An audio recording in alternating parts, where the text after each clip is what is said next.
President. The senator from Washington. Thank you, Mr. President. I want to thank my colleagues, Senator Klobuchar, Senator Wyden, Senator Rona, and so many others who've been out here speaking on behalf of women and their ability to make their own health care decisions after the disastrous decision from the Supreme Court.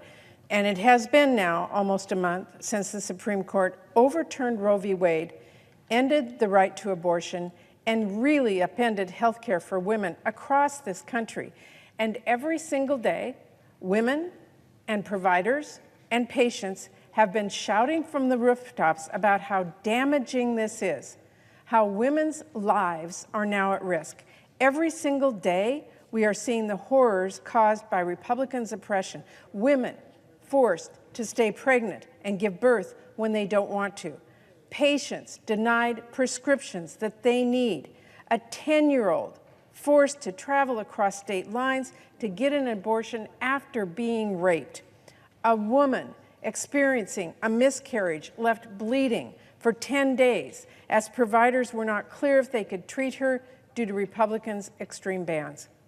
And all the while, Republicans have been trying to ignore the devastation that they have caused.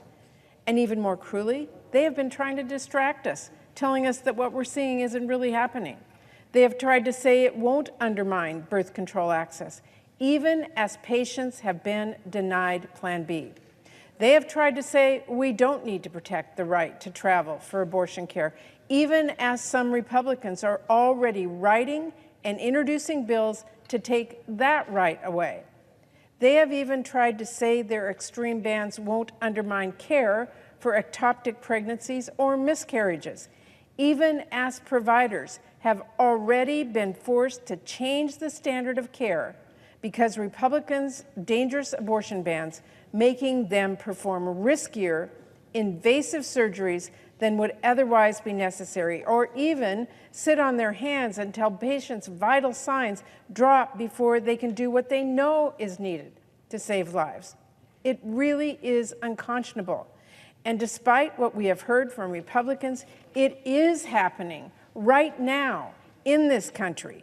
And I know I'm not the only one who is entirely unconvinced by Republican words about wanting to support women and families. I'm skeptical when one Republican senator said, and I quote, "We have to start thinking in terms of some of these things to be more supportive of families and mothers." I'm skeptical when another one said, quote, "If it's not just a matter of saying we are pro-life, it's a matter of promoting and allowing these people who are making very difficult decisions with their lives to make sure we can help." And I was frankly surprised when just last week at a hearing that I chaired on how this Dobbs decision threatens women's health, the junior senator from Kansas claimed he believes, quote, "family planning opportunities need to be expanded." And he even promised to continue supporting robust funding.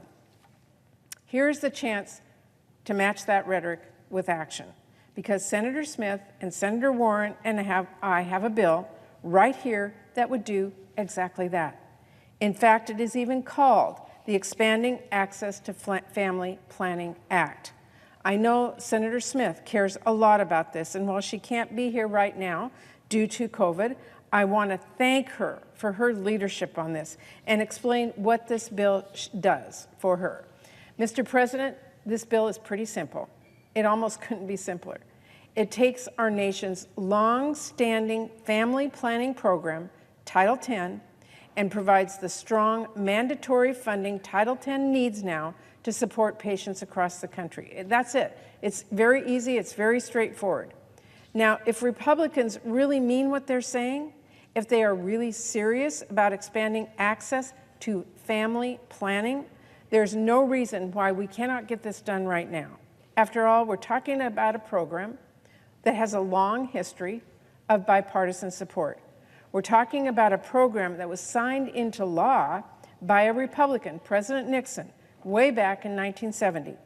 We're talking about a program that helps patients get the birth control they need, the STI testing, the treatment that they count on, the cervical and breast cancer screenings that could save their life, and the support they need to plan a family on their own terms. This isn't just the popular thing to do, though helping patients get birth control they need is overwhelmingly popular thing to do, this is the right thing to do. So let's get this done. It should not be controversial. It simply expands our nation's long-standing family planning program, a program, I should note, that we included in our bipartisan funding bill earlier this year.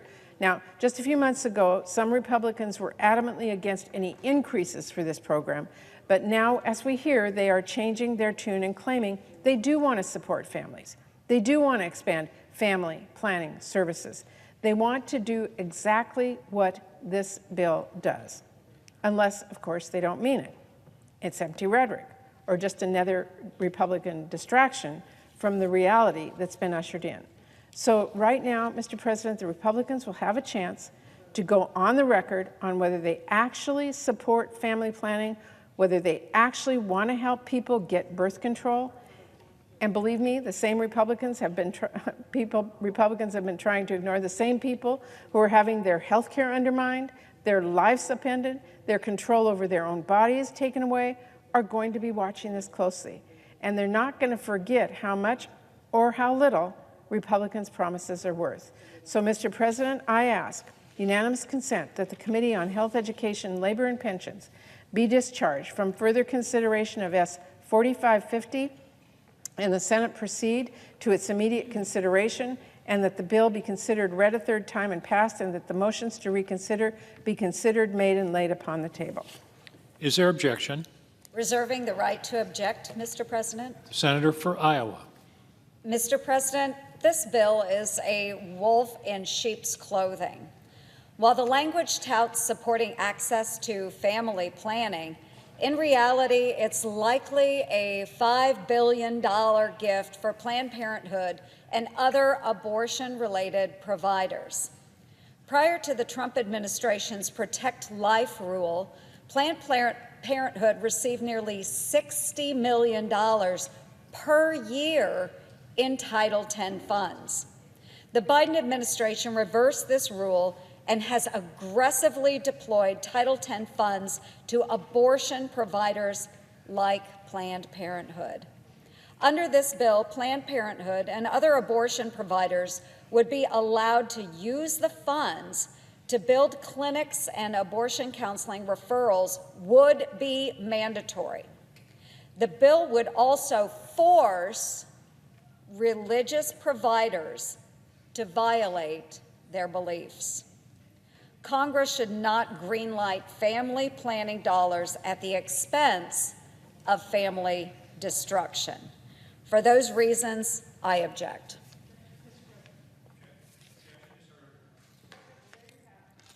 Senator from Washington. The real Republican position on expanding family planning summed up in two simple words: I object. As much as Republicans are talking now about supporting women's health, as hard as they might try to pretend that they do support family planning services, when they've been given a chance today to do exactly that, to expand a program with a long track record of helping women get the care they need, a long history, I remind all of us, of bipartisan support, they stood in the way. And let's be clear, the bill that the Republicans blocked today does not fund abortion.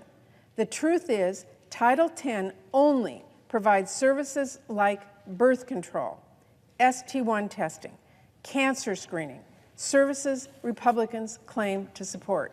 We are not proposing anything radical or groundbreaking. We are simply saying we should expand the National Family Planning Program that already exists, the one President Nixon signed into law decades ago, the one we have already funded before in a bipartisan way many times.